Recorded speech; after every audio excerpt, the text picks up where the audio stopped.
మల్లుగా Raghubabu collection king doctor Mohan Babu కుటుంబానికి ప్రముఖ నటుడు గిరిబాబు కుటుంబానికి మధ్య ఉన్న అనుబంధం విడదీయలేనిదే. మోహన్ బాబు విష్ణు మంచు నిర్మించిన సినిమాల్లో గిరిబాబు రఘుబాబు నటించారు. అలాగే గిరిబాబు ప్రొడ్యూస్ చేసిన పిక్చర్స్ లో మోహన్ బాబు నటించారు. విష్ణు మంచు లక్ష్మీ ప్రసన్న చిన్నప్పుడు బేబీ సిట్టర్ గా వాళ్ళని రఘుబాబు చూసుకునేవారని విష్ణు మంచు ఈ మధ్యనే ఓ సందర్భంలో చెప్పారు. కనప సినిమాలో రఘుబాబు ఓ కీలకమైన పాత్ర పోషించారు. ఈ క్యారెక్టర్ పేరు మల్లు.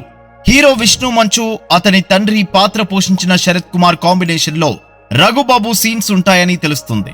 సినిమా ఆద్యాంతం రఘుబాబు పాత్రకి చాలా ఇంపార్టెన్స్ ఉంటుందని, యాక్షన్ సీక్వెన్స్ లో రఘుబాబు అదరగొట్టారని తెలుస్తోంది. ఏప్రిల్ 25న రిలీజ్ కాబోతున్న కన్నప్ప సినిమా ఘన విజయం సాధించడం గ్యారంటీ అని రఘుబాబు పూర్తి విశ్వాసంతో ఉన్నారు.